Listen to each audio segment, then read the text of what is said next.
여보, 쥐 죽은 듯이 죽은 척해야 살 수 있어. 남편의 떨리는 목소리가 귓가에 스며들었습니다.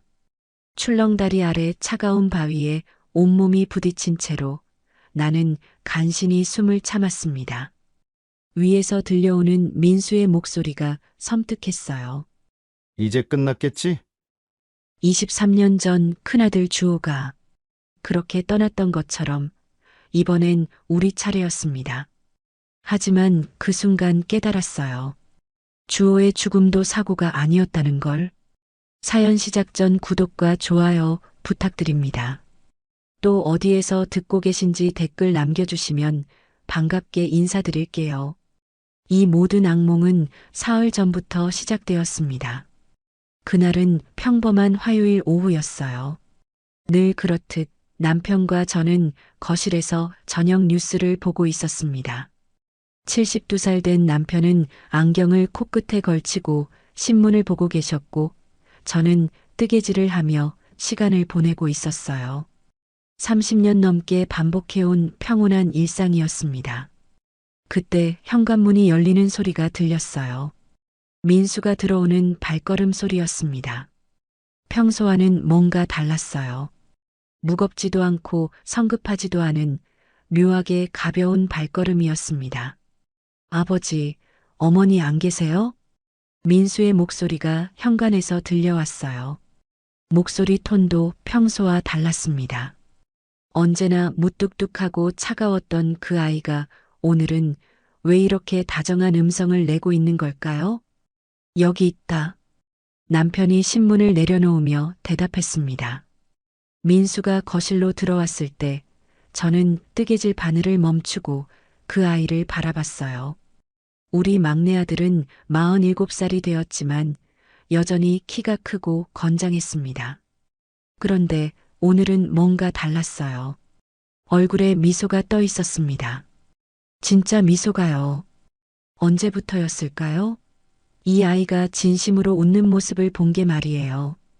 적어도 20년은 넘은 것 같았습니다. 아버지, 어머니, 좋은 소식이 있어서 왔어요. 민수는 소파 맞은편 의자에 앉으며 말했습니다. 손에는 여행 팸플릿 같은 것들을 들고 있었어요. 컬러풀한 사진들이 보였습니다. 무슨 소식인데? 남편이 호기심 어린 표정으로 물었어요.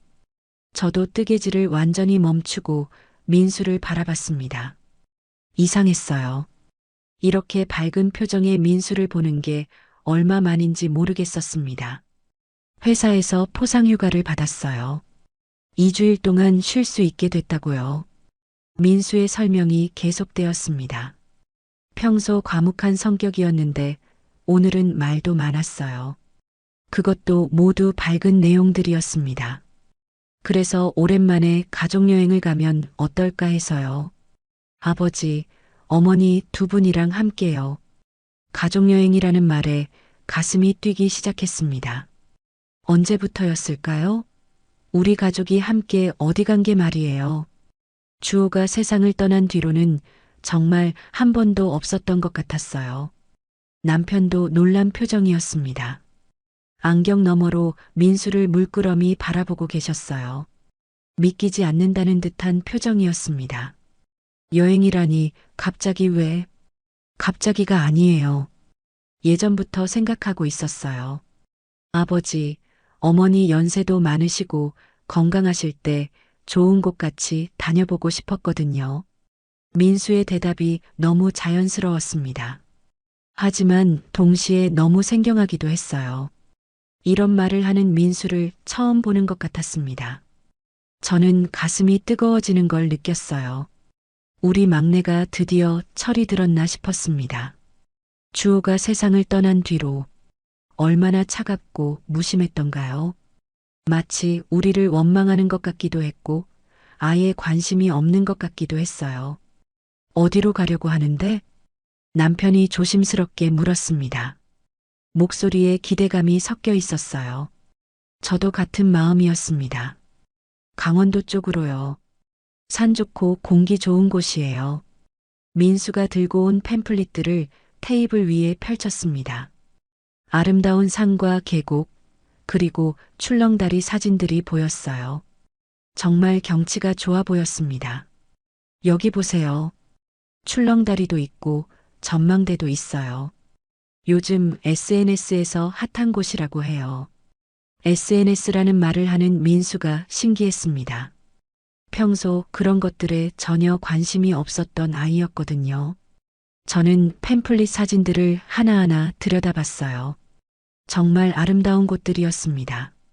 특히 출렁다리 사진이 인상적이었어요. 깊은 계곡 위에 걸린 긴 다리가 장관이었습니다. 좋아 보이네. 남편도 관심을 보이기 시작했습니다. 평소 여행에 별로 관심이 없으셨는데 오늘은 달랐어요. 그럼 언제 갈 건데? 이번 주말은 어떠세요? 토요일 아침에 출발해서 일요일 저녁에 돌아오는 거로요. 민수의 제안은 구체적이었습니다. 마치 이미 다 계획해온 것 같았어요. 저는 남편과 눈을 마주쳤습니다. 남편도 저와 같은 마음인 것 같았어요. 오랜만에 가족이 함께 시간을 보낼 수 있다는 기대감이었습니다. 좋지. 우리가 뭘 준비하면 되나? 남편이 동의 의사를 표했을 때 민수의 얼굴이 더욱 밝아졌어요. 정말 기뻐하는 것 같았습니다. 준비는 제가 다 할게요. 아버지, 어머니는 편하게 계시기만 하시면 돼요. 그렇게 여행이 결정되었습니다. 그날 저녁 민수가 돌아간 뒤 남편과 저는 오랜만에 설레는 마음으로 잠자리에 들었어요. 하지만 이상했습니다. 잠자리에 누워서도 계속 민수 생각이 났어요. 오늘의 민수가 너무 달랐거든요. 좋은 의미로요. 하지만 동시에 뭔가 어색하기도 했습니다. 다음 날부터 민수는 더욱 친절해졌어요. 매일 안부 전화를 걸어왔습니다. 여행 준비는 잘 되어 가는지, 필요한 건 없는지 물어봤어요. 심지어 약국에서 파는 무릎 보호대까지 사다 주었습니다. 산길이 울퉁불퉁할 수 있어서요. 민수의 배려가 고마웠습니다. 하지만 동시에 너무 갑작스러운 변화였어요. 그 이틀 동안 저는 계속 이상한 느낌을 받았습니다. 기쁘면서도 어딘가 불안한 마음이었어요. 왜 갑자기 이렇게 변했을까? 무슨 일이 있었던 걸까? 남편에게도 물어봤습니다. 여보, 민수가 왜 갑자기 이렇게 친절해진 것 같아요? 남편은 좋은 일 아니야. 우리 막내가 드디어 철이 든 거지라고 답했어요. 하지만 남편의 표정도 완전히 편해 보이지는 않았습니다. 출발 하루 전 밤이었어요. 저는 여행 가방을 정리하면서 문득 오래된 앨범을 꺼내보게 되었습니다. 주호와 민수가 어렸을 때 찍은 가족 사진들이 있었어요. 사진 속의 민수는 정말 밝은 아이였습니다. 형인 주호를 따라다니며 웃고 있는 모습들이었어요. 언제부터 변했을까요? 언제부터 이렇게 차가워진 걸까요?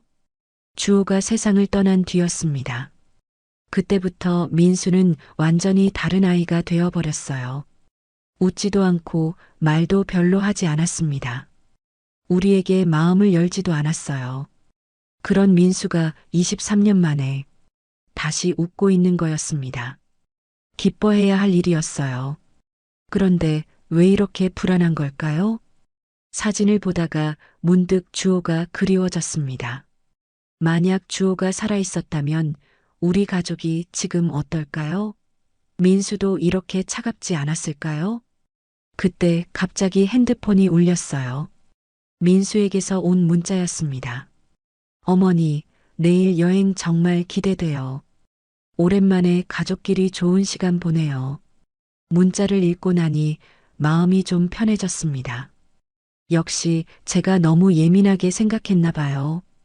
좋은 일인데 왜 이렇게 의심하고 있었을까요? 하지만 그날 밤 저는 이상한 꿈을 꿨습니다. 주호가 나타나서 뭔가 말하려고 하는 꿈이었어요. 하지만 목소리가 들리지 않았습니다. 입만 움직이고 있을 뿐이었어요. 깨어났을 때 가슴이 두근거렸습니다. 출발하는 날 아침, 민수가 일찍 왔어요. 평소보다 1시간이나 일찍이었습니다. 일찍 출발해서 여유롭게 구경하시라고요. 민수의 배려였습니다. 차에는 이미 간식과 물이 준비되어 있었어요. 정말 꼼꼼하게 준비해 왔더라고요. 차를 타고 출발할 때까지도 민수는 계속 밝았습니다. 운전하면서도 이런저런 이야기를 많이 했어요. 평소와는 정말 다른 모습이었습니다. 하지만 고속도로에 접어들면서부터였어요. 룸미러로 민수의 얼굴을 보니 뭔가 달랐습니다. 미소는 여전했지만 눈빛이 차가워 보였어요. 순간 소름이 돋았습니다. 그 눈빛이 어디서 본 것 같았거든요. 23년 전 주호가 세상을 떠났던 그날 밤에 봤던 눈빛과 똑같았어요. 그 눈빛을 본 순간 23년 전 그날이 생생하게 떠올랐습니다. 주호가 세상을 떠났던 그 끔찍한 날 말이에요. 어떻게 잊을 수 있겠어요? 제 가슴에 영원히 남아있는 상처였습니다. 강원도로 향하는 고속도로를 달리면서 저는 창밖 풍경 대신 과거의 기억들을 바라보고 있었어요. 민수는 여전히 밝게 이야기하고 있었지만 제 머릿속은 온통 4년 전으로 돌아가 있었습니다. 그해 가을이었어요. 주호는 24살이었고 민수는 23살이었습니다. 둘 다 한창 혈기왕성한 나이였죠. 주호는 대학을 졸업하고 직장을 다니고 있었고 민수는 군 제대 후 취업 준비를 하고 있었어요. 형제 사이가 그렇게 나쁘지는 않았습니다. 하지만 완전히 좋은 것도 아니었어요. 주호는 차분하고 성실한 성격이었고 민수는 좀 더 활동적이고 즉흥적인 편이었습니다. 성격이 달라서 가끔 부딪히기도 했지만 그래도 형제였으니까요. 그날은 일요일이었어요. 주호가 오랜만에 등산이나 갈까라고 제안했었습니다. 민수도 좋지, 운동도 할 겸이라며 동의했어요. 저는 도시락을 싸주며 조심히 다녀와라라고 했던 기억이 납니다. 평범한 일상의 한 장면이었어요. 그게 마지막 대화가 될 줄은 꿈에도 몰랐습니다. 두 아들은 오전 9시쯤 집을 나섰어요. 목적지는 근처 산이었습니다. 그리 높지도 않고 위험하지도 않은 곳이었어요. 평소에도 가끔 가던 익숙한 산이었습니다.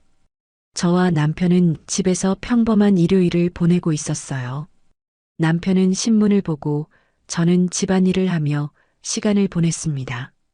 아들들이 돌아올 시간을 기다리면서요. 오후 5시가 넘어서야 민수가 혼자 돌아왔어요. 얼굴이 새하얗고 옷이 더러워진 상태였습니다.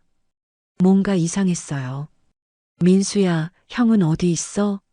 제가 제일 먼저 물어본 것이 그거였어요. 주호가 보이지 않았거든요.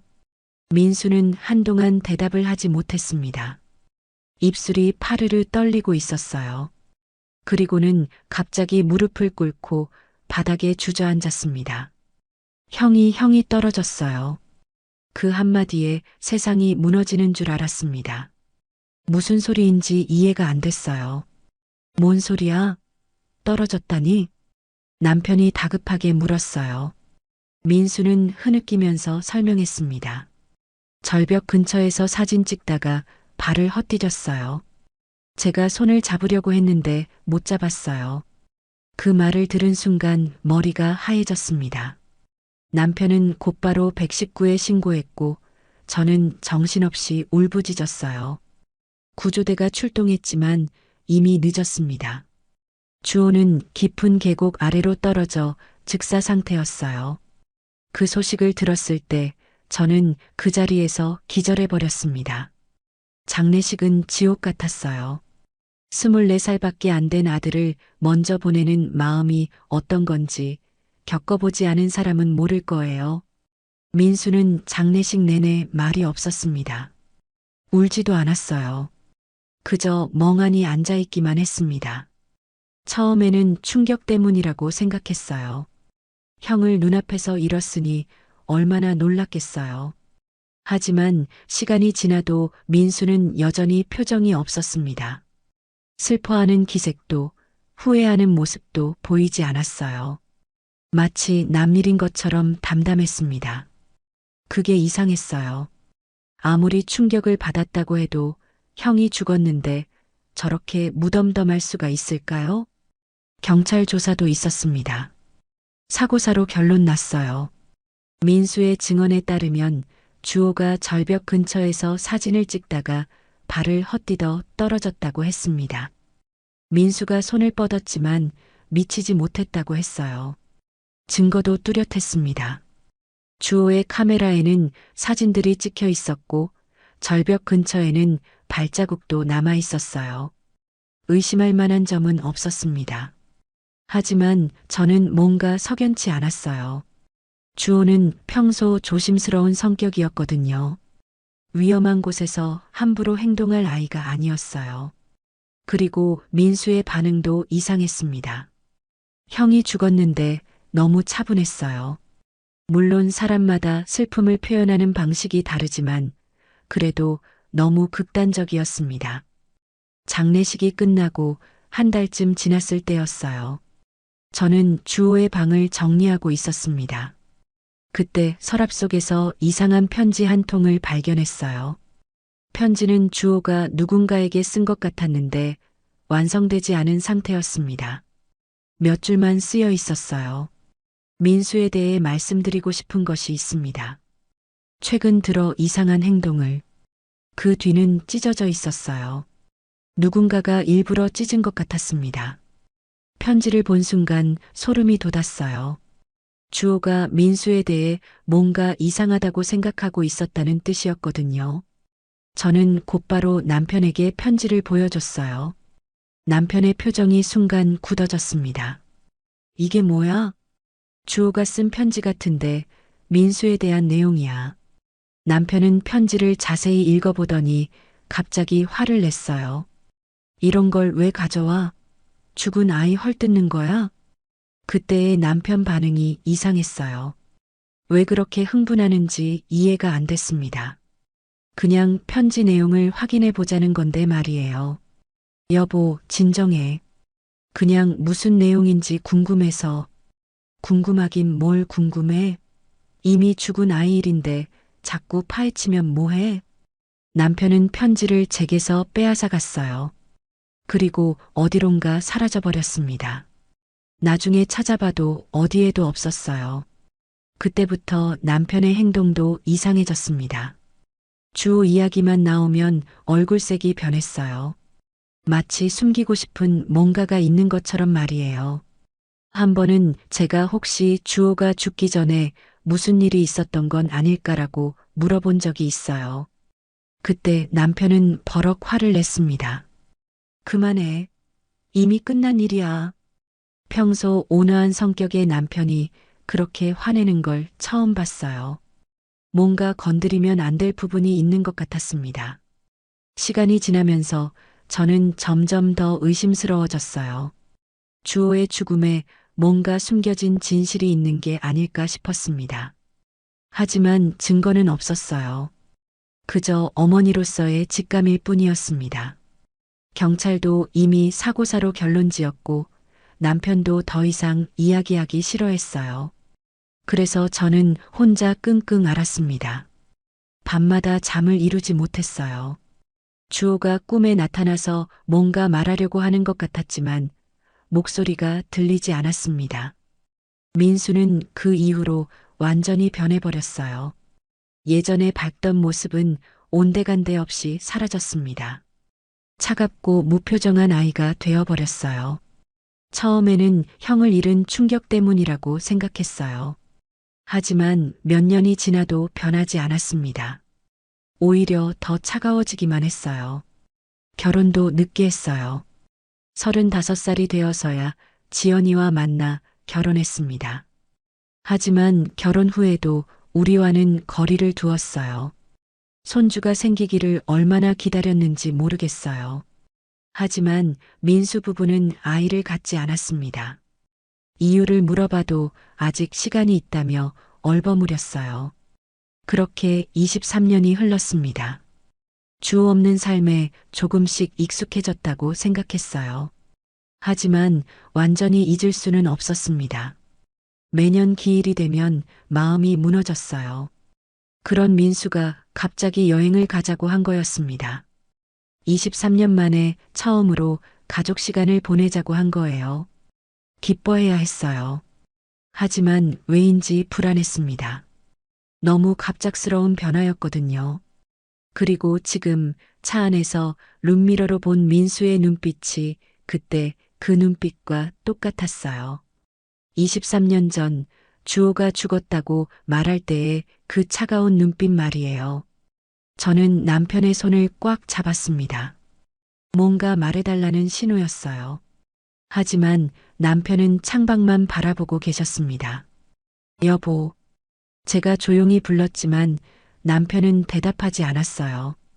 그 모습이 더욱 불안하게 만들었습니다. 민수의 목소리가 들렸어요. 아직 1시간 더 가야 해요. 편하게 쉬세요. 그 말에는 묘한 여운이 있었습니다. 마치 이번이 마지막인 것처럼 들렸어요. 핸드폰이 울렸을 때 저는 가슴이 덜컥 내려앉았습니다. 민수가 운전 중이어서 소리가 크게 들렸어요. 발신자 표시를 보니 장성호라는 이름이 떠 있었습니다. 그 이름을 본 순간 온몸에 소름이 돋았어요. 장성호는 주호의 고등학교 동창이었습니다. 주호와 정말 친했던 친구였어요. 하지만 주호가 세상을 떠난 뒤로는 연락이 끊어졌었습니다. 장례식에서 마지막으로 본 게 전부였어요. 왜 갑자기 장성호에게서 전화가 온 걸까요? 그것도 하필 지금 이 순간의 말이에요. 누구 전화예요? 민수가 룸미러로 저를 바라보며 물었어요. 그 순간 민수의 얼굴이 미묘하게 굳어지는 것을 봤습니다. 주호 친구 장성호에게서 왔네요. 제가 대답하자 민수의 손이 핸들을 꽉 쥐는 게 보였어요. 손등의 혈관이 도드라졌습니다. 아, 성호 형이요? 오랜만이네요. 민수의 목소리에는 어색함이 섞여 있었어요. 평소의 자연스러운 톤이 아니었습니다. 저는 전화를 받았어요. 여보세요? 이모, 장성호입니다. 오랜만에 연락드려서 죄송해요. 장성호의 목소리는 긴장되어 있었어요. 뭔가 급한 일이 있는 것 같았습니다. 성호야, 오랜만이네. 잘 지냈니? 네, 그런데 이모 혹시 지금 시간이 괜찮으세요? 중요한 얘기가 있어서 연락드렸거든요.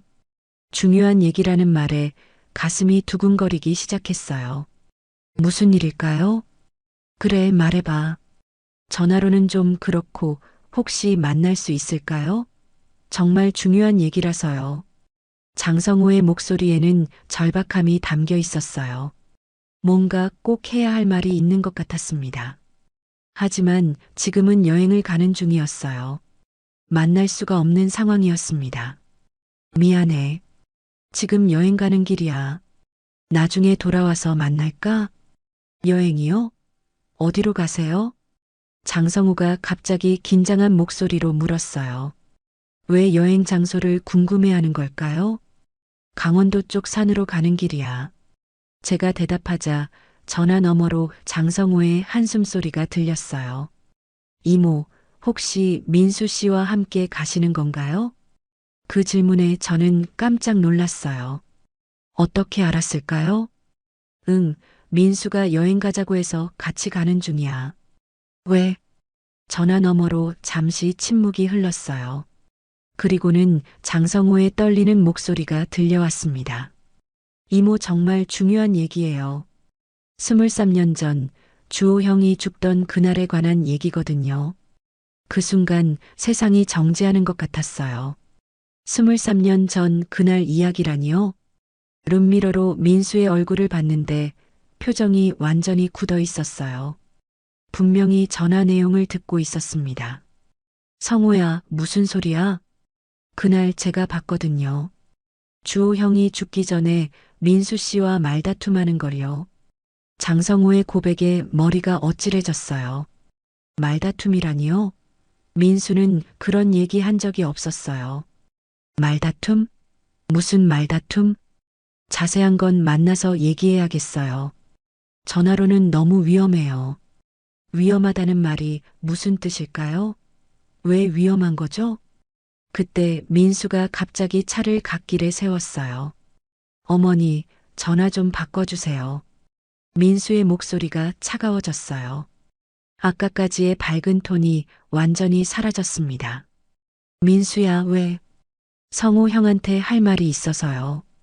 민수가 손을 내밀어 전화기를 받으려 했어요.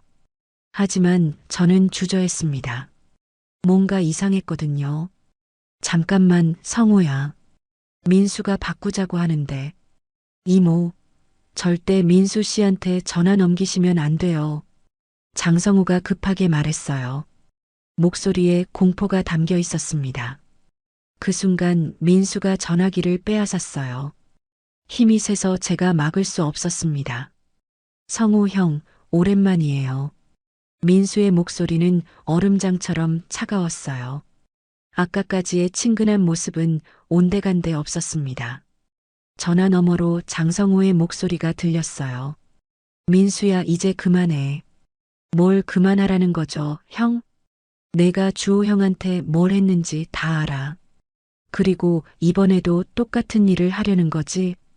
장성호의 말에 민수의 얼굴이 일그러졌어요. 처음 보는 표정이었습니다. 형이 뭘 안다는 거예요? 그때 그날 내가 형을 밀었다는 걸 봤어. 그 말에 제 심장이 멎는 줄 알았어요. 밀었다고요? 민수가 주호를 밀었다는 말인가요? 남편도 깜짝 놀란 표정으로 저를 바라봤어요. 하지만 동시에 어딘가 예상했다는 듯한 표정이기도 했습니다. 민수는 잠시 침묵했어요. 그리고는 낮은 목소리로 말했습니다. 형이 착각하시는 것 같은데요. 착각이 아니야. 내가 분명히 봤어.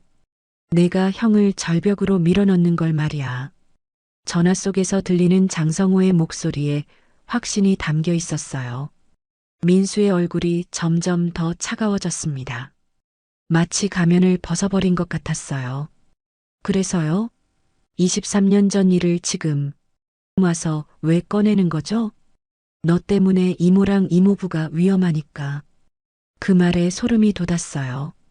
우리가 위험하다니요? 민수는 한참 동안 말이 없었어요. 그러다가 갑자기 웃기 시작했습니다. 섬뜩한 웃음이었어요. 하, 형도 참 재미있네요. 위험하다니요? 민수야, 장난 그만해. 이모들한테 손대면 가만두지 않을 거야. 장성호의 경고에도 민수는 계속 웃었어요. 그 웃음이 너무 무서워서 온몸이 떨렸습니다. 형, 걱정 안 해도 돼요. 저희 가족끼리 즐거운 여행 다녀올게요. 그 말을 마지막으로 민수가 전화를 끊어버렸어요. 차 안에 무거운 침묵이 흘렀습니다. 민수는 다시 차를 출발시켰지만 분위기가 완전히 바뀌어 있었어요.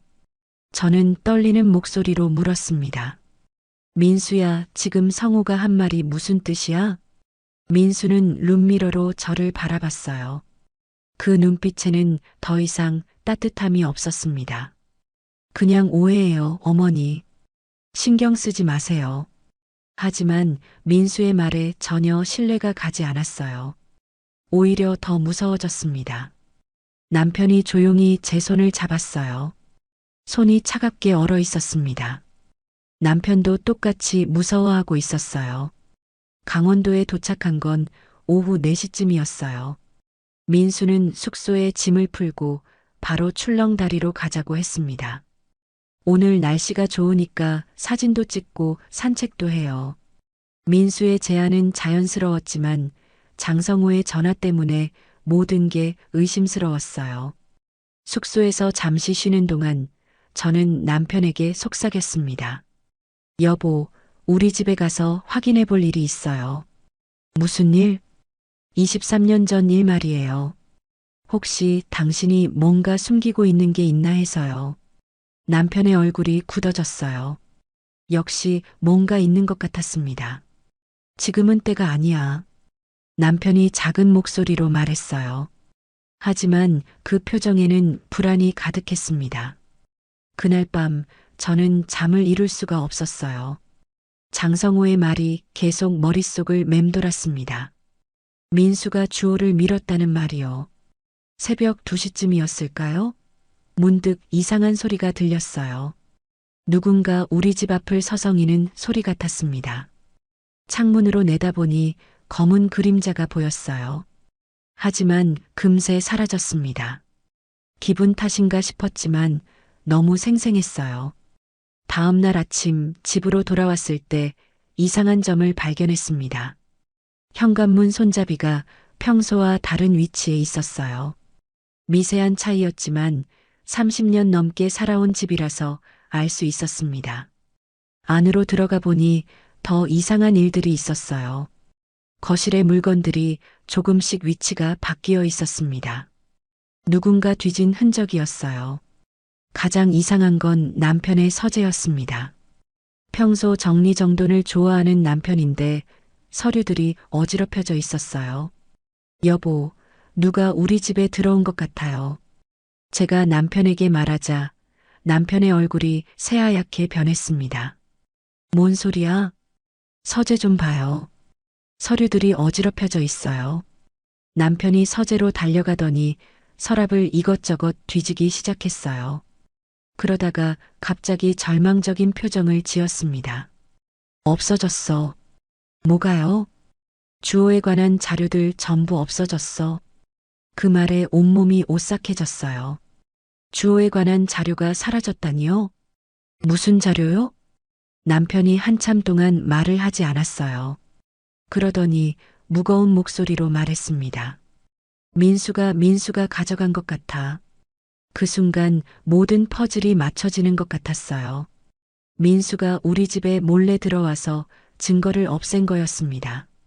장성호의 말이 사실일지도 모른다는 생각이 들었어요. 정말로 민수가 주호를 죽였을지도 모르겠어요. 그리고 이번에는 우리 차례인 것 같았습니다. 치악산 입구에 서 있을 때 저는 묘한 기시감을 느꼈습니다. 깊고 어두운 계곡이 입을 벌리고 우리를 기다리고 있는 것 같았어요. 마치 23년 전 주호가 떨어진 그 절벽과 똑같은 모습이었습니다. 우연일까요?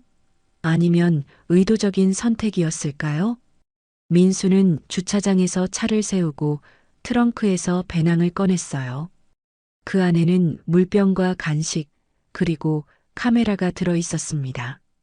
평범한 등산 준비물처럼 보였지만 장성호의 전화 이후로는 모든 게 의심스러웠어요. 날씨가 정말 좋네요. 사진 찍기엔 최고예요. 민수가 밝게 말했지만 제 눈에는 그 미소가 가짜처럼 보였습니다. 입가는 웃고 있었지만 눈은 차가웠어요. 관광 안내판을 보니 여러 코스가 있었습니다. 출렁다리는 가장 안전한 메인 코스였고 그 외에도 전망대 코스, 폭포 코스 등이 있었어요. 평범하다면 출렁다리부터 가는 게 맞을 텐데 민수는 다른 계획이 있는 것 같았습니다.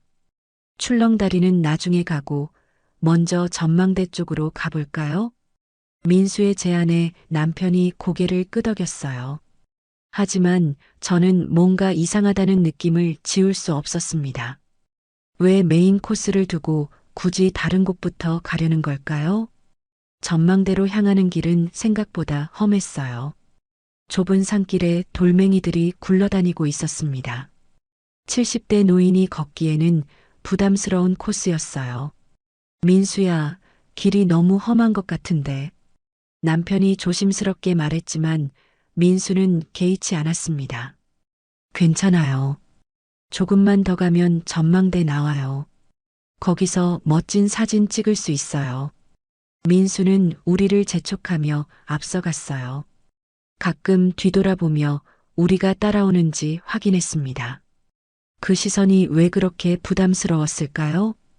20분쯤 걸어서 전망대에 도착했어요. 정말 경치는 좋았습니다. 깊은 계곡과 울창한 숲이 한눈에 보였어요. 하지만 동시에 아찔할 정도로 높았습니다. 전망대는 절벽 끝에 설치된 작은 플랫폼이었어요. 안전 난간이 있긴 했지만 높이가 무려 50m가 넘어 보였습니다. 아래를 내려다보니 다리가 후들거렸어요. 와, 정말 멋지다. 어머니, 아버지, 여기서 사진 찍어요. 민수가 카메라를 꺼내며 말했어요. 그런데 이상한 점이 있었습니다. 민수가 우리를 세우려는 위치가 난간 바로 앞이었어요. 좀 더 앞으로 나와주세요. 배경이 더 잘 나와요. 민수의 지시에 따라 우리는 난간 앞으로 갔어요. 하지만 그 순간 바람이 세게 불었습니다. 몸이 휘청거렸어요. 이 높이에서 떨어지면 절대 살 수 없을 거였습니다. 민수야, 너무 위험한 것 같은데. 제가 불안해하자 민수는 안심시키려는 듯 말했어요. 괜찮아요. 제가 조심해서 찍을게요. 하지만 민수의 표정에는 묘한 집중이 있었어요. 마치 뭔가를 계산하고 있는 것 같았습니다. 우리가 떨어질 각도와 거리를 말이에요. 카메라 셔터 소리가 여러 번 났어요. 민수는 다양한 각도에서 사진을 찍었습니다. 하지만 그 시간이 왜 그렇게 길게 느껴졌을까요? 이제 됐어요. 다음 장소로 가볼까요? 첫 번째 촬영이 끝났을 때 저는 안도했어요. 하지만 민수의 다음 말에 다시 긴장했습니다. 폭포 쪽도 가봐요. 거기도 사진 명소래요. 또 다른 위험한 장소였습니다. 왜 안전한 곳은 피하고 위험한 곳만 골라서 가려는 걸까요? 폭포로 향하는 길은 더욱 험했어요. 바위가 미끄럽고 물기가 많아서 자칫하면 넘어질 뻔했습니다. 남편도 몇 번 비틀거렸어요. 폭포 앞에 도착했을 때 물소리가 굉장히 컸습니다. 높이 20m에서 떨어지는 물이 바위에 부딪히며 하얀 물보라를 일으켰어요. 그 소음 때문에 말소리도 잘 안 들렸습니다. 여기도 사진 찍어요. 민수가 큰 소리로 외쳤어요. 그런데 이번에도 우리를 세우려는 위치가 이상했습니다. 바위 끝, 바로 폭포 옆이었어요. 바위는 물기 때문에 미끄러웠습니다. 한 발만 잘못 디뎌도 폭포로 떨어질 수 있었어요. 그 아래는 깊은 웅덩이였는데 나이든 사람이 빠지면 헤어나올 수 없을 것 같았습니다. 민수야, 여긴 너무 위험해. 남편이 소리쳐 말했지만 민수는 못 들은 척했어요. 아니, 정말 못 들었을 수도 있었습니다. 물소리가 너무 컸거든요. 하지만 민수의 눈빛을 보니 들었을 거라는 확신이 들었어요. 그냥 무시한 거였습니다. 결국 우리는 민수가 원하는 대로 바위 끝에 섰어요. 발 아래로는 폭포수가 세차게 흘러내리고 있었습니다. 한순간 어지러웠어요.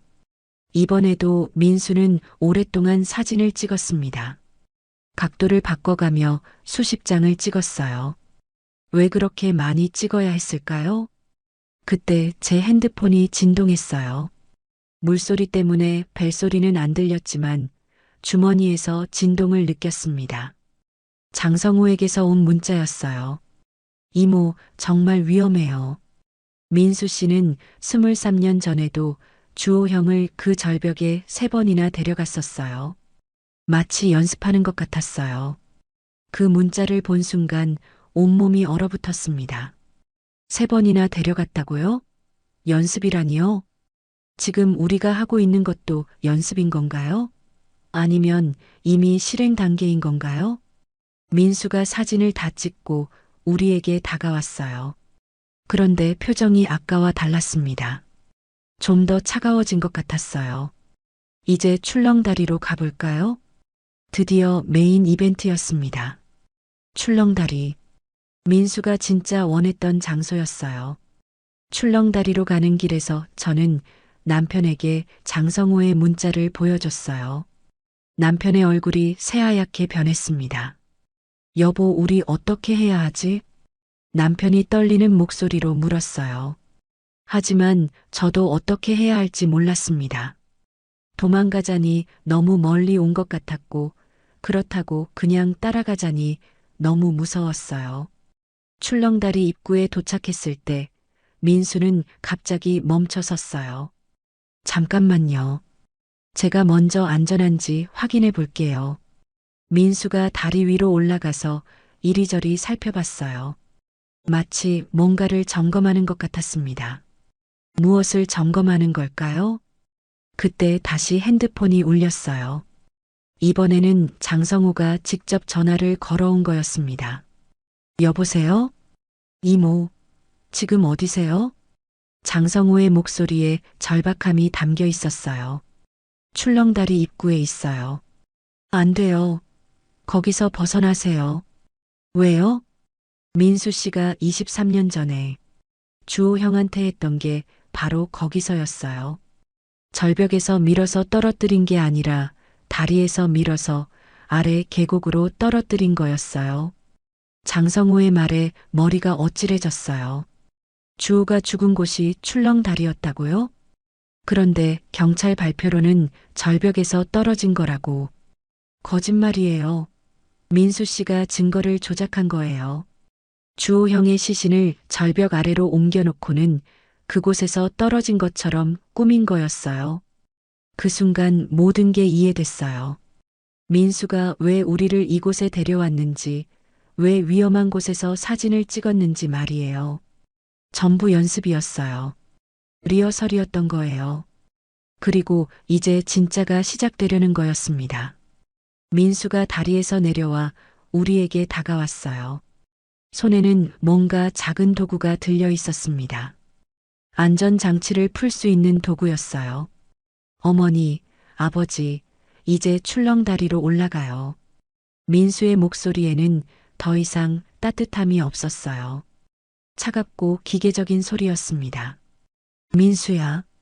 제가 뭔가 말하려고 했지만 민수는 들으려 하지 않았어요. 빨리 올라가세요. 해가 지기 전에 끝내야 하거든요. 끝내야 한다는 말이 무슨 뜻인지 이제 알 것 같았어요. 우리를 끝내려는 거였습니다. 23년 전 주호처럼 말이에요. 저는 남편의 손을 꽉 잡았어요. 이제 정말 위험한 순간이 다가오고 있었습니다. 어머니, 아버지, 어디 가시는 거예요? 민수의 목소리가 등 뒤에서 들려왔을 때 제 온몸이 얼어붙었습니다. 분명히 화장실에 갔다고 했는데 벌써 돌아온 거였어요. 아니, 처음부터 우리를 지켜보고 있었던 건 아닐까요? 우리는 민수가 잠시 자리를 비운 틈을 타서 몰래 도망치려 했었어요. 출렁다리 입구에서 장성호의 전화를 받은 후 더 이상 여기 있으면 안 되겠다는 생각이 들었거든요. 하지만 계획이 들킨 모양이었습니다. 천천히 뒤돌아보니 민수가 서 있었어요.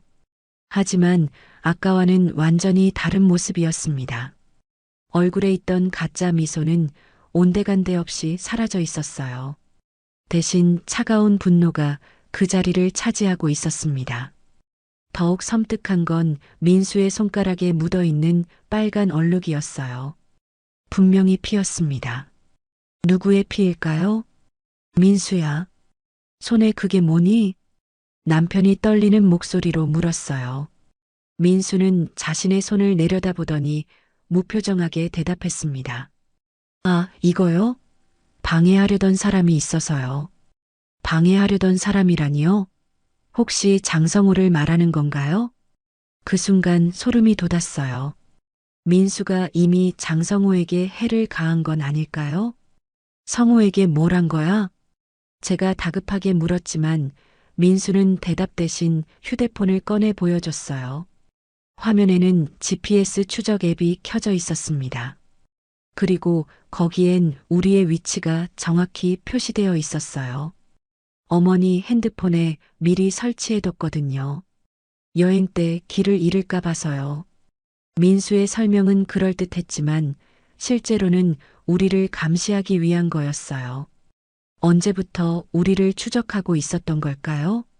그래서 어디 가시려던 거죠? 민수가 한 걸음씩 우리에게 다가왔어요. 그 표정에는 더 이상 아들의 모습이 없었습니다. 낯선 사람, 아니 괴물 같았어요. 민수야, 진정해. 남편이 손을 내밀며 말했지만 민수는 비웃기만 했어요. 진정하라고요? 아버지가요? 민수의 목소리에 담긴 분노가 무서웠어요. 23년 동안 쌓아온 감정이 터져 나오는 것 같았습니다. 23년 전에도 아버지는 저한테 진정하라고 하셨죠. 갑자기 과거 이야기가 나왔어요.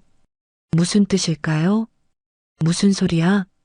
남편이 당황하며 물었지만 민수는 냉소적으로 웃었어요.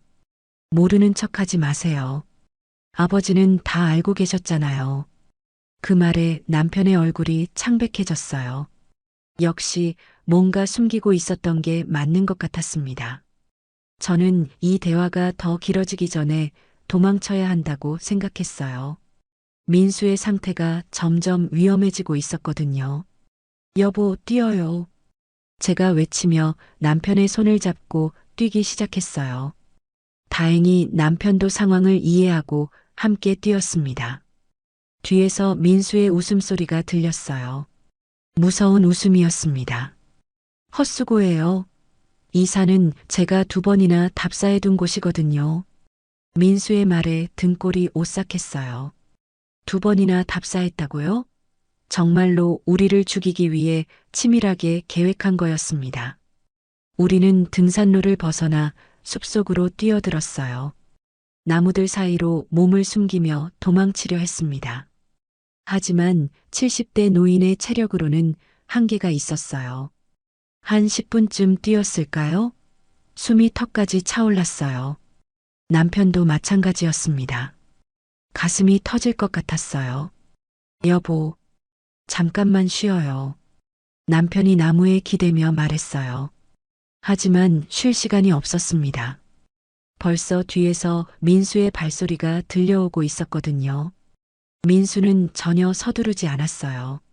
마치 사냥을 즐기는 것처럼 여유롭게 우리를 쫓아왔습니다. 어머니, 아버지, 숨바꼭질은 그만해요. 민수의 목소리가 점점 가까워졌어요. 그 여유로운 톤이 더욱 무서웠습니다. 우리는 다시 뛰기 시작했어요. 하지만 갈 곳이 없었습니다. 앞은 깊은 계곡이고 뒤에서는 민수가 쫓아오고 있었어요. 그때 발밑에 뭔가 걸려서 넘어질 뻔했어요.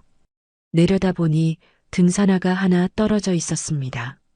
새 신발이었는데 피가 묻어 있었어요. 장성호의 신발 같았어요. 정말로 민수가 장성호에게 해를 가한 걸까요? 성호 신발이에요. 제가 떨리는 목소리로 말하자 남편의 얼굴이 더욱 굳어졌어요. 그때 민수가 나타났어요. 우리에게서 불과 10m 떨어진 곳에 서 있었습니다. 아, 그 신발 말이에요? 주인이 더 이상 필요 없어 해서요. 민수의 대답에 온몸이 떨렸어요. 정말로 장성우를 해친 거였습니다. 민수야, 너 뭘 한 거야? 남편이 절망적인 목소리로 물었어요. 하지만 민수는 대답 대신 주머니에서 뭔가를 꺼냈습니다. 등산용 칼이었어요. 날카로운 칼날에 햇빛이 반사되었습니다. 그리고 그 칼날에도 피가 묻어 있었어요. 이제 숨바꼭질은 끝이에요. 민수가 칼을 들고 천천히 다가왔어요. 그 모습이 마치 영화 속 살인마 같았습니다. 저는 남편과 함께 뒤로 물러났지만 곧 나무에 등이 닿았어요. 더 이상 갈 곳이 없었습니다. 민수야, 제발. 제가 간절히 애원했지만 민수의 눈에는 더 이상 인간성이 남아있지 않았어요. 23년을 기다렸어요. 형을 죽인 다음에 말이에요. 드디어 민수가 진실을 말했어요. 정말로 주호를 죽인 건 민수였습니다. 왜 그런 짓을 했어? 남편이 울먹이며 물었어요. 유산 때문이었어요. 할아버지 유산 말이에요. 민수의 대답에 모든 게 이해되었어요. 남편의 아버지, 즉 시아버님이 돌아가시면서 남긴 유산 때문이었습니다. 당시 시아버님은 장남인 주호에게 대부분의 유산을 물려주겠다고 하셨어요. 집과 땅, 그리고 상당한 현금까지 말이에요. 민수에게는 작은 몫만 남겨두셨고요. 그게 민수에게는 참을 수 없었던 모양이에요. 그래서 형을 죽인 거야? 그뿐만 아니에요. 형은 항상 저를 무시했거든요. 공부도 저보다 잘하고 부모님 사랑도 독차지하고 민수의 목소리에 23년 동안 쌓인 원망이 담겨 있었어요. 하지만 가장 큰 문제는 아버지였어요. 갑자기 화살이 남편에게 돌아왔어요. 아버지는 제가 형을 죽인 걸 알고 계셨잖아요. 남편의 얼굴이 새하얗게 변했어요. 정말로 알고 있었던 거였습니다. 그런데 왜 신고하지 않으셨어요? 왜 저를 덮어주셨어요? 민수의 질문에 남편은 대답하지 못했어요. 제가 말해드릴게요. 체면 때문이었어요. 아들이 형을 죽였다는 사실이 알려지는 게 싫으셨던 거죠. 민수의 말이 맞는 것 같았어요. 남편은 가족의 체면을 위해 진실을 숨겼던 거였습니다. 그래서 23년 동안 저를 감시하셨잖아요. 혹시 제가 또 뭔 짓을 할까 봐서요. 이제 모든 게 이해되었어요. 남편이 왜 그렇게 민수를 경계했는지, 왜 과거 이야기를 꺼내는 걸 싫어했는지 말이에요. 하지만 이제 끝이에요. 더 이상 저를 감시할 사람도 진실을 알 사람도 없어질 거니까요. 민수가 칼을 높이 들었어요. 정말로 우리를 죽이려는 거였습니다. 그 순간 저는 어떻게든 살아야 한다는 생각뿐이었어요. 손에 잡히는 건 돌멩이뿐이었습니다. 민수야, 안 돼. 저는 돌을 집어 던졌어요. 다행히 민수의 손목에 맞았습니다. 칼이 떨어졌어요. 지금이야 뛰어요. 저와 남편은 다시 뛰기 시작했어요. 하지만 이번에는 민수도 진지하게 쫓아왔습니다. 70대 노인과 47살 장정의 체력 차이는 명확했어요. 금세 따라잡힐 것 같았습니다. 그때 앞에 출렁다리가 보였어요. 도망치다가 결국 원점으로 돌아온 거였습니다. 하지만 이제 다른 선택지가 없었어요. 출렁다리를 건너서 반대편으로 가는 수밖에 없었습니다. 여보, 다리로 가요. 우리는 출렁다리로 뛰어 올랐어요. 하지만 그것이 민수가 원했던 바로 그곳이었습니다. 23년 전 주호가 죽은 곳, 그리고 오늘 우리가 죽을 예정인 곳이었어요. 민수야, 그만해. 갑작스럽게 들려온 목소리에 우리 모두 움찔했습니다. 출렁다리 반대편에서 누군가 뛰어오고 있었어요. 장성호였습니다. 피투성이 얼굴에 찢어진 옷을 입고 있었지만 살아 있었어요. 민수가 해치지 못했던 거였습니다. 민수의 얼굴이 일그러졌어요. 계획에 없던 변수가 나타난 거였습니다. 성호야. 제가 안도의 목소리로 외쳤어요. 하지만 장성호의 상태가 심각해 보였습니다. 이마에서 피가 흘러내리고 있었고 왼쪽 팔을 부자연스럽게 늘어뜨리고 있었어요. 장성호는 숨을 헐떡이며 출렁다리 입구까지 뛰어왔어요. 그리고 민수를 똑바로 바라보며 말했습니다. 내가 형에게 했던 걸 이제 부모님께 하려는 거냐? 그 말에는 23년 동안 묻어두었던 분노와 죄책감이 담겨 있었어요. 민수는 처음에 당황한 표정이었지만 곧 냉소적으로 웃기 시작했어요. 죽지도 않고 끈질기게 나타나네요. 성호 형. 너 때문에 주호 형이 죽었어. 그리고 이제 이모랑 이모부까지 죽이려고? 장성호의 목소리에 절규가 섞여 있었어요. 23년 동안 혼자 짊어지고 있던 진실의 무게가 느껴졌습니다. 민수가 처음으로 진짜 속내를 드러냈어요. 형도 부모도 나한테는 방해였어요. 그 한마디에 제 가슴이 찢어지는 것 같았어요. 우리가 방해였다니요?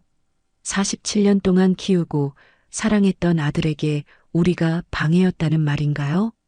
민수야, 우리가 너한테 뭘 잘못했니? 남편이 울먹이며 물었지만 민수는 비웃기만 했어요. 잘못한 게 아니라 존재 자체가 거슬렸어요.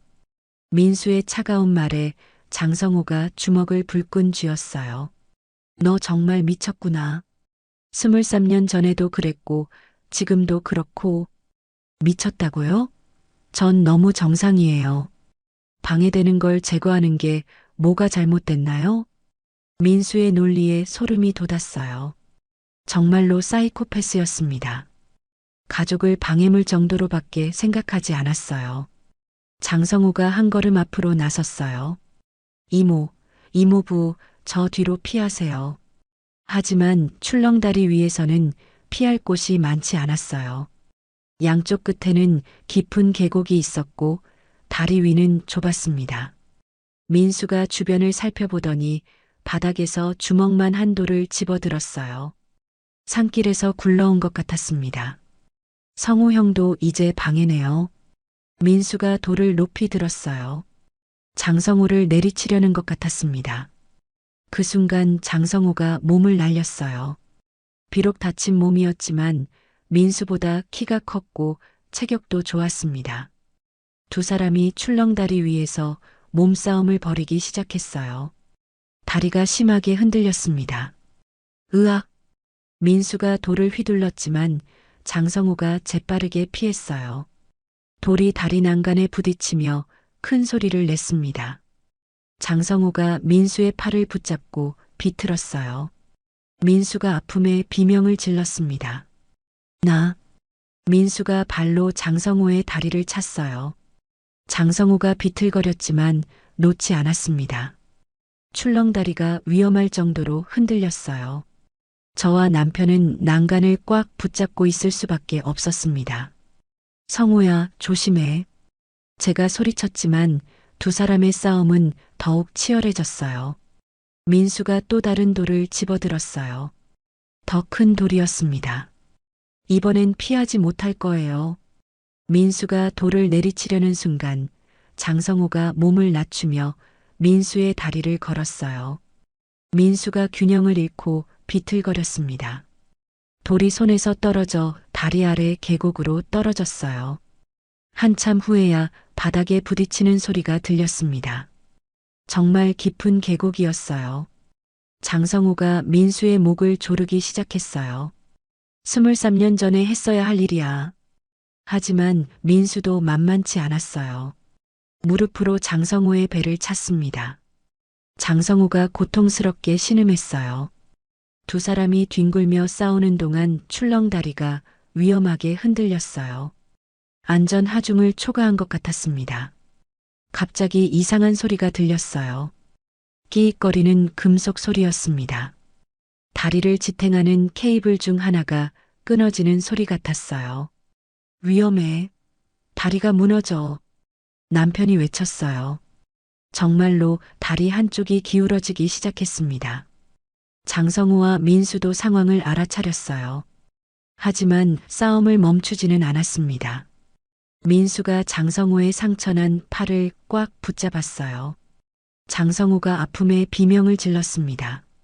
아, 이제 끝이야, 성우 형. 민수가 장성우를 다리 끝으로 밀어붙였어요. 한 걸음만 더 뒤로 밀리면 계곡으로 떨어질 상황이었습니다. 그때 또 다른 케이블이 끊어졌어요. 출렁다리가 한쪽으로 완전히 기울었습니다. 우리 모두 균형을 잃고 미끄러졌어요. 저는 필사적으로 난간을 붙잡았습니다. 장성우가 다리 가장자리에 매달렸어요. 한 손으로만 간신히 버티고 있었습니다. 민수는 아직 다리 위에 있었지만 자세가 불안정했어요. 성우야. 제가 절망적으로 외쳤어요. 장성우가 떨어지면 우리도 끝이었습니다. 민수가 장성우의 손을 밟으려고 했어요. 완전히 떨어뜨리려는 거였습니다. 안 돼. 남편이 민수의 다리를 붙잡았어요. 민수가 균형을 잃고 비틀거렸습니다. 그 틈에 장성우가 다시 다리 위로 올라왔어요. 상처투성이었지만 포기하지 않았습니다. 이제 정말 끝내야겠어. 장성호가 마지막 힘을 쥐어짜며 민수에게 달려들었어요. 두 사람이 다시 격렬하게 몸싸움을 벌였습니다. 하지만 이번에는 다리가 견디지 못할 것 같았어요. 세 번째 케이블이 끊어졌어요. 이제 정말 위험했습니다. 모두 여기서 벗어나야 해. 제가 소리쳤지만 장성호와 민수는 계속 싸우고 있었어요. 민수가 장성호의 목을 조르고 있었고 장성호는 민수의 팔을 비틀고 있었습니다. 그때 네 번째 케이블까지 끊어졌어요. 출렁다리가 완전히 기울어져 거의 수직이 되었습니다. 우리는 모두 미끄러져 내려갔어요. 난간을 붙잡고 간신히 버텼지만 언제까지 견딜 수 있을지 모르겠었어요. 민수와 장성호도 떨어질 뻔했지만 서로를 붙잡고 매달려 있었어요. 아이러니하게도 서로 죽이려던 두 사람이 함께 떨어지지 않기 위해 의존하고 있었습니다. 성호야, 고마워. 제가 간신히 말했어요. 장성호가 없었다면 우리는 이미 죽었을 거였습니다. 아직 끝나지 않았어요. 장성호가 힘겹게 대답했어요. 정말로 끝나지 않았습니다. 아직 모두 위험한 상황이었어요. 다리가 완전히 붕괴되기 전에 어떻게든 탈출해야 했습니다. 하지만 방법이 보이지 않았어요. 그때 민수가 갑자기 이상한 웃음을 터뜨렸어요. 하하, 결국 모두 함께 죽는구나. 민수의 웃음소리가 계곡에 메아리 쳤어요. 정말 소름 끼치는 소리였습니다. 하지만 포기할 수는 없었어요. 살아야 했습니다. 주호의 진실을 세상에 알리고 민수의 죄를 밝혀야 했어요. 그런 제 마음을 아는 듯 장성호가 말했어요. 이모, 저 믿으세요. 꼭 살려드릴게요. 그 말에 힘이 났어요. 아직 희망이 있었습니다. 하지만 과연 우리 모두 이 위기를 넘길 수 있을까요? 죽음의 그림자가 우리를 완전히 둘러쌌을 때 기적처럼 한 줄기 빛이 보였습니다. 붕괴되던 출렁다리에서 간신히 벗어날 수 있었던 건 장성호의 필사적인 도움 때문이었어요. 그가 자신의 몸을 버팀목 삼아 우리를 안전한 곳으로 밀어낸 거였습니다. 우리는 숨을 헐떡이며 다리 입구 근처 바위 틈에 몸을 숨겼어요. 민수도 다리가 무너지기 직전에 가까스로 빠져나왔지만 우리가 어디 숨었는지는 모르는 것 같았습니다. 조용히 하세요. 장성호가 작은 목소리로 속삭였어요. 온몸이 상처투성이었지만 여전히 우리를 지키려 하고 있었습니다. 저는 남편의 손을 꽉 잡았어요. 손바닥이 땀으로 젖어 있었습니다. 이런 극한 상황을 겪어본 적이 없었거든요. 어머니, 아버지, 어디 계세요? 민수의 목소리가 멀리서 들려왔어요. 마치 숨바꼭질을 하는 아이처럼 밝은 톤이었습니다. 그 부자연스러운 밝음이 더욱 소름 끼쳤어요. 장성호가 바위 틈에서 조심스럽게 밖을 내다봤어요. 그러더니 놀란 표정으로 우리를 바라봤습니다. 이상해요. 민수 씨가 뭔가 하고 있어요. 뭘 하는데? 제가 작게 물었어요. 출렁다리 입구에 뭔가 설치하고 있어요. 장성호의 말에 불안감이 엄습했어요. 설치라니요? 무엇을 설치하는 걸까요? 봐야겠어요. 저도 조심스럽게 바위 틈에서 고개를 내밀어 봤어요. 정말로 민수가 출렁다리 입구에서 뭔가 작업을 하고 있었습니다. 자세히 보니 밧줄 같은 것들을 이용해서 입구를 봉쇄하고 있었어요. 마치 미리 준비해 온 것처럼 손놀림이 익숙했습니다. 저게 뭐예요? 남편이 작게 물었어요. 탈출구를 막는 것 같아요. 장성호의 대답에 온몸이 오싹해졌어요. 정말로 치밀하게 계획한 거였습니다. 우리가 도망갈 수 있는 모든 길을 미리 차단해 놓은 거예요. 민수의 작업이 끝나자 그는 만족스럽다는 듯 고개를 끄덕였어요. 그리고는 우리가 숨어 있는 쪽을 향해 소리쳤습니다. 이제 숨바꼭질은 끝이에요. 어차피 갈 곳도 없잖아요. 민수가 맞았어요. 출렁다리는 무너졌고 입구는 봉쇄됐으니 정말 갈 곳이 없었습니다. 장성우가 주변을 둘러봤어요. 다른 탈출로가 있는지 확인하려는 것 같았습니다. 하지만 사방이 깎아지른 절벽이었어요. 이모부, 제가 민수 씨를 막을 테니까 그 틈에 도망치세요. 장성우의 제안이었지만 현실적으로 불가능해 보였어요. 갈 곳이 없었거든요. 성우야, 우리가 어디로 가겠니? 남편이 절망적인 목소리로 말했어요. 그때 민수의 발소리가 점점 가까워졌어요. 이제 정말 발견될 것 같았습니다. 나와요, 어머니, 아버지. 민수의 목소리가 바로 근처에서 들렸어요. 이미 우리 위치를 알아챈 것 같았습니다. 장성우가 먼저 바위 틈에서 나섰어요. 여기 있어. 민수가 장성우를 보고 비웃었어요. 끈질기게 살아남았네요, 성우 형. 너 때문에 주호 형이 죽었어. 이제 그만해. 장성우의 목소리에 분노가 담겨 있었어요. 그만하라고요? 이제 겨우 절반이에요.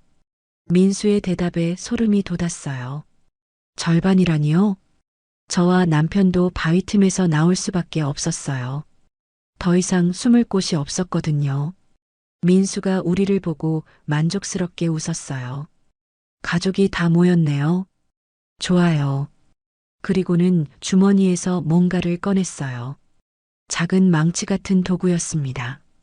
이걸로 23년 전에 형을 기절시켰거든요.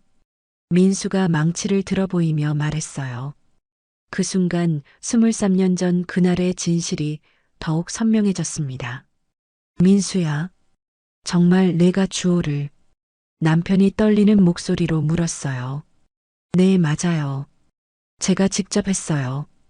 민수가 태연하게 대답했어요. 마치 자랑스러운 일이라는 듯이요. 망치로 머리를 때려서 기절시킨 다음 출렁다리에서 밀어 떨어뜨렸어요. 민수의 자세한 설명에 제 다리가 후들거렸어요. 정말 치밀하고 잔인한 계획이었습니다. 그런데 하나 실수가 있었어요. 민수가 갑자기 아까와 다른 표정을 지었어요. 뭔가 후회하는 것 같았습니다. 형을 죽인 걸 아버지가 알아버린 거예요. 이번에는 남편을 바라봤어요. 그날 밤 아버지가 저를 찾아왔죠. 남편의 얼굴이 새하얗게 변했어요. 정말로 알고 있었던 거였습니다. 아버지는 저한테 뭐라고 하셨는지 기억나세요? 민수의 질문에 남편은 대답하지 못했어요. 이건 우리 가족만의 비밀이다. 절대 발설하면 안 된다고 하셨잖아요. 민수의 말에 제가 남편을 바라봤어요. 정말인가요? 남편이 진실을 알면서도 숨겼다는 건가요? 여보, 설마. 제가 믿을 수 없다는 듯 물었지만 남편의 표정이 모든 걸 말해주고 있었어요. 23년 동안 저를 감시하셨죠. 언제 또 무슨 짓을 할까 봐서요. 민수의 말이 계속됐어요. 하지만 동시에 저를 보호해주기도 하셨어요. 경찰이 의심할 만한 증거들을 모두 없애주셨죠. 제가 충격을 받았어요. 남편이 민수를 도왔다는 건가요? 왜 그랬어요? 제가 남편에게 물었어요. 남편이 한참 후에야 입을 열었어요. 체면 때문이었어. 남편의 대답에 실망했어요. 체면 때문에 진실을 숨겼다니요. 그래서 23년 동안 저와 동반자가 된 거예요. 민수가 비웃으며 말했어요. 하지만 이제 그 관계도 끝이에요. 민수가 망치를 들고 우리에게 다가왔어요. 장성우가 막아섰어요. 안 돼. 하지만 민수는 장성우를 밀쳐냈어요. 이미 지친 장성우는 제대로 저항할 힘이 없었습니다. 성우야. 제가 비명을 질렀어요. 장성우가 바닥에 쓰러졌어요. 하지만 포기하지 않고 민수의 다리를 붙잡으려 했습니다. 민수가 발로 장성우의 손을 밟았어요. 으악! 장성호가 고통스럽게 신음했어요. 그 순간 저는 참을 수 없었어요. 내 아들이지만 더 이상 아들로 볼 수 없었습니다. 민수야, 그만해. 제가 앞으로 나섰어요. 어머니까지 나서시네요. 민수가 저를 바라봤어요. 그 눈에는 더 이상 아들의 모습이 없었어요. 지금까지 키워준 은혜도 생각 안 해? 제가 마지막으로 어머니로서 호소해 봤어요. 은혜라고요? 형만 편애하면서요? 민수의 대답에 할 말이 없었어요. 정말 그랬나 싶어서요. 하지만 이제 상관없어요. 곧 모든 게 끝날 테니까요. 민수가 망치를 높이 들었어요. 그때 장성호가 마지막 힘을 짜내며 소리쳤어요. 이모, 도망가세요. 장성호가 자신의 몸으로 민수를 막으려 했어요. 하지만 이미 너무 늦었습니다. 민수의 망치가 내려오려는 그 순간 갑자기 뒤에서 소리가 들렸어요. 구조대의 호루라기 소리였습니다. 누군가 신고를 한 모양이었어요. 하지만 여기까지 오려면 시간이 걸릴 거였습니다. 민수의 얼굴이 일그러졌어요. 계획에 차질이 생긴 거였습니다. 시간이 없네요. 빨리 끝내야겠어요. 민수가 더욱 서둘러 망치를 휘둘렀어요. 우리는 절망적인 순간을 맞이했습니다. 죽음의 문턱에서 우리를 구한 건 기적이었습니다. 구조대의 호루라기 소리가 점점 가까워질 때 민수는 마지막으로 모든 걸 끝내려 했어요. 하지만 장성호가 자신의 몸을 던져 우리를 보호했습니다. 그 순간 헬기 소음이 계곡을 울렸고 곧이어 로프를 타고 내려온 구조대원들이 나타났어요. 민수는 구조대를 보자 순간적으로 당황했습니다. 완벽하다고 생각했던 계획이 틀어진 거였어요. 그는 손에 든 망치를 숨기려 했지만 이미 늦었습니다. 구조대원들이 모든 걸 지켜보고 있었거든요. 거기 손에 든 건 내려놓으세요. 구조대장의 강력한 외침에 민수는 잠시 머뭇거렸어요. 그의 눈에는 절망과 분노가 뒤섞여 있었습니다. 그러다가 갑자기 망치를 계곡 아래로 던져버렸어요. 증거인멸이에요. 장성호가 피를 흘리면서도 간신히 소리쳤어요. 의식이 흐릿해지고 있었지만 마지막까지 진실을 지키려 했습니다. 구조 작업은 신속하게 진행되었습니다.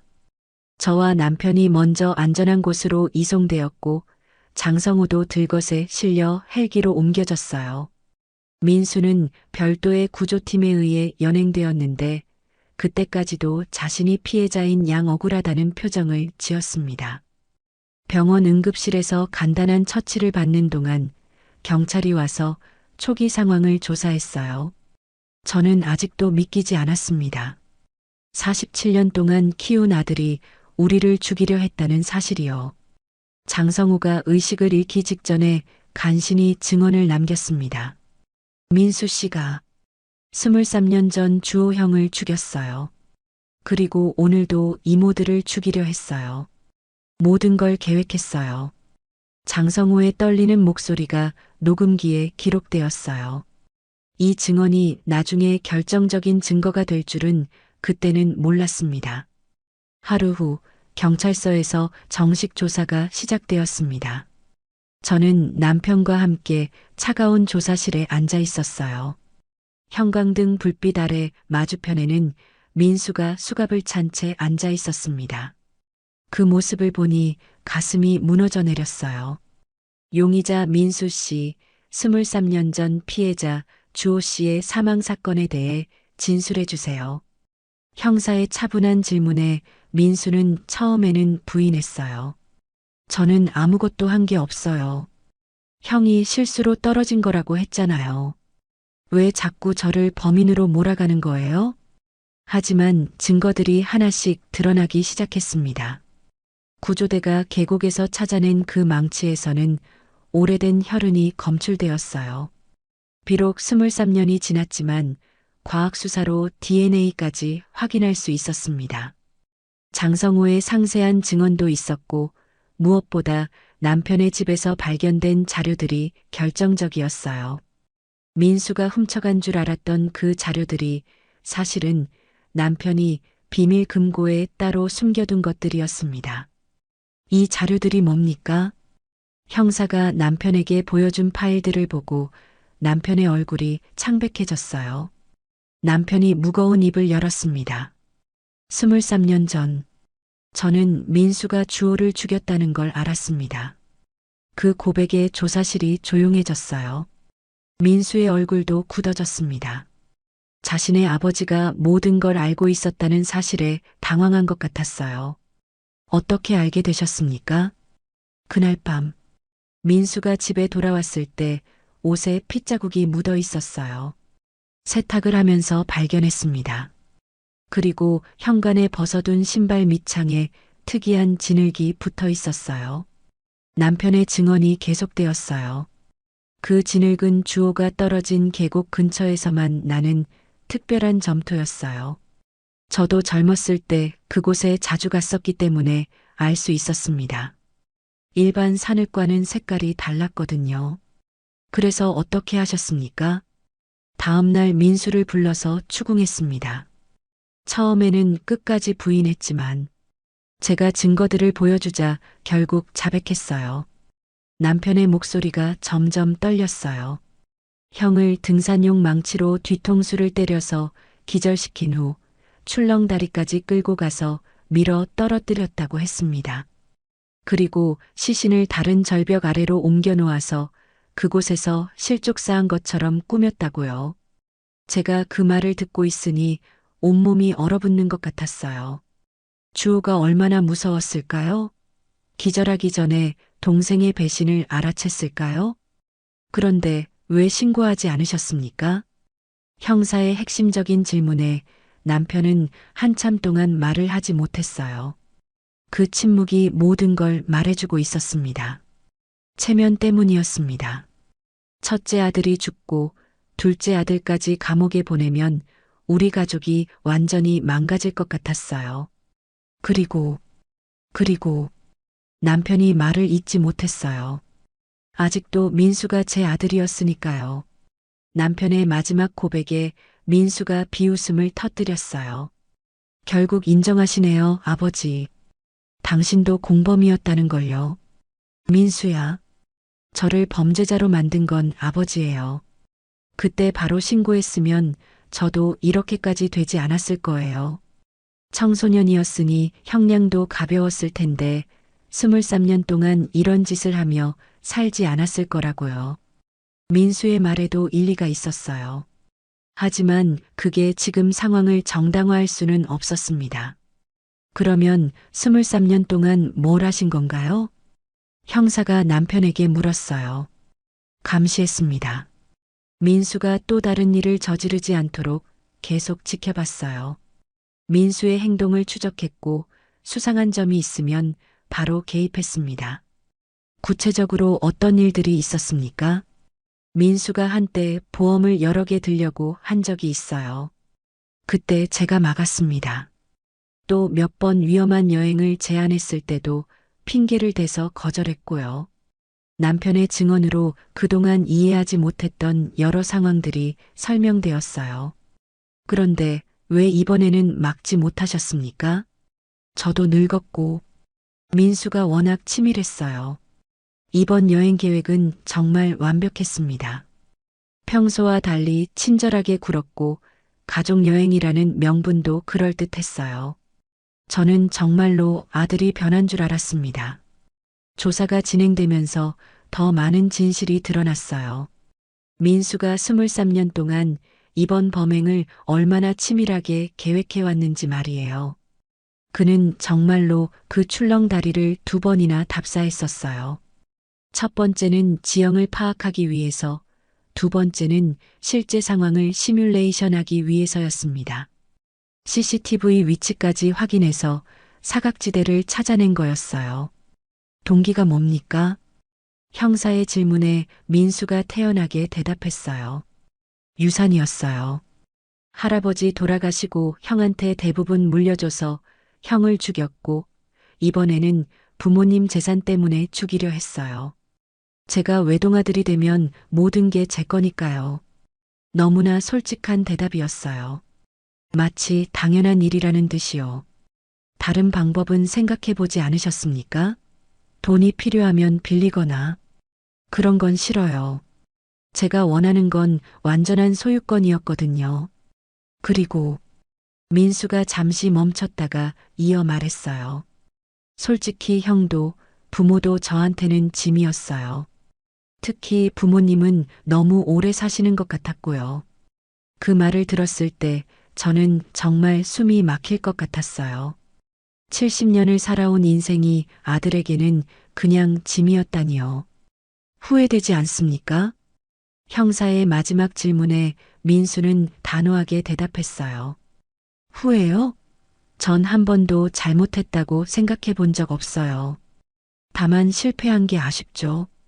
민수의 마지막 말에 조사실이 충격에 빠졌어요. 정말로 완전한 사이코패스였습니다. 며칠 후 민수는 살인 및 살인미수 혐의로 기소되었어요. 증거가 너무 명확했기 때문에 중형이 예상되었습니다.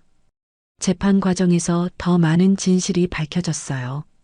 민수가 장성우를 해치려다 실패한 사실, 우리 집에 몰래 침입해서 증거를 찾으려 한 사실, 그리고 GPS로 우리를 추적한 치밀한 계획까지요. 장성우는 다행히 완전히 회복되었어요. 그는 재판에서 증인으로 출석해 모든 걸 생생하게 증언했습니다. 저는 23년 동안 이 진실을 혼자 감당하고 살았습니다. 주호형을 구하지 못한 죄책감과 민수 씨에 대한 두려움 때문에 말이에요. 매일 밤 악몽을 꿨습니다. 장성호의 증언에 법정이 숙연해졌어요. 왜 그동안 신고하지 않으셨습니까? 검사의 질문에 장성호가 대답했어요. 증거가 없었고 무엇보다 이모들이 상처받을까봐 두려웠어요. 하지만 이번에는 정말 위험했습니다. 더 늦으면 안 되겠다고 생각했어요. 민수는 끝까지 반성하지 않았어요. 오히려 자신이 피해자라고 주장했습니다. 저는 평생 차별받고 살았어요. 형만 사랑받고 저는 무시당했어요.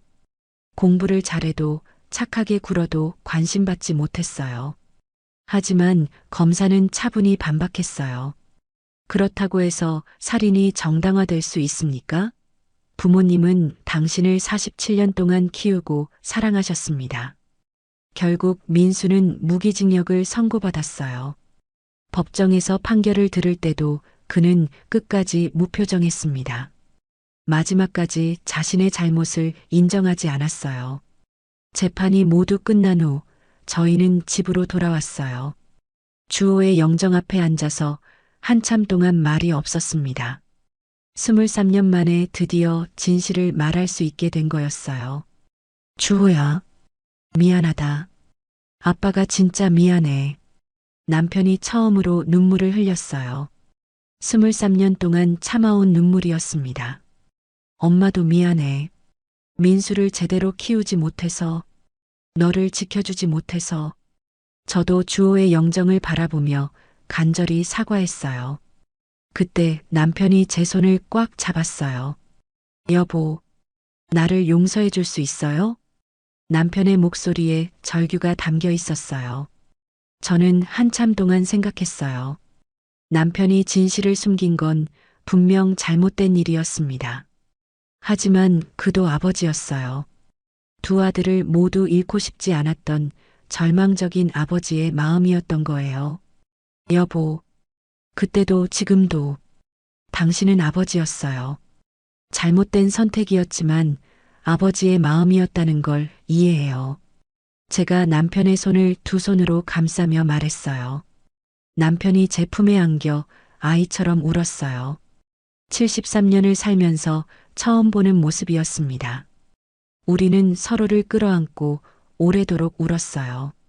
주호에 대한 그리움, 민수에 대한 안타까움, 그리고 서로에 대한 미안함까지 모든 감정이 뒤섞여 있었습니다. 그날 밤 저는 오랜만에 편안한 꿈을 꿨어요. 주호가 나타나서 환하게 웃고 있는 꿈이었습니다. 이번에는 목소리도 선명하게 들렸어요. 엄마, 이제 됐어요. 진실이 밝혀졌으니까 저도 편히 쉴 수 있어요. 아빠도 용서해 주세요. 주호의 목소리에 평화가 담겨 있었어요. 꿈에서 깨어났을 때 저는 마음이 한결 가벼워져 있었어요. 비록 너무 늦었지만 진실을 밝혔고 주호도 이제 편히 쉴 수 있을 거라는 안도감이 들었습니다. 23년 만에 우리 가족의 길고 긴 악몽이 끝났어요. 비극적인 결말이었지만 진실을 알게 된 것만으로도 다행이라고 생각했습니다. 민수는 감옥에서 평생을 보내게 될 거예요. 그것이 그가 치러야 할 대가였습니다. 저는 더 이상 그를 아들이라고 부르지 않기로 했어요. 이제 저와 남편은 주호의 영정 앞에서 매일 아침 기도하며 하루를 시작합니다. 그리고 장성우와도 자주 만나서 주호가 살아있을 때의 좋은 기억들을 나눕니다. 어떤 상처는 평생 아물지 않는 법이에요. 자식을 잃은 부모의 마음이 그렇습니다. 하지만 진실을 마주하고 서로 용서할 때 비로소 진정한 치유가 시작되는 것 같아요. 그날의 끔찍한 기억들은 아직도 생생하지만 더 이상 악몽은 꾸지 않습니다. 대신 주호가 웃고 있는 모습만 꿈에 나타나요. 그것만으로도 저에게는 충분한 위로가 됩니다.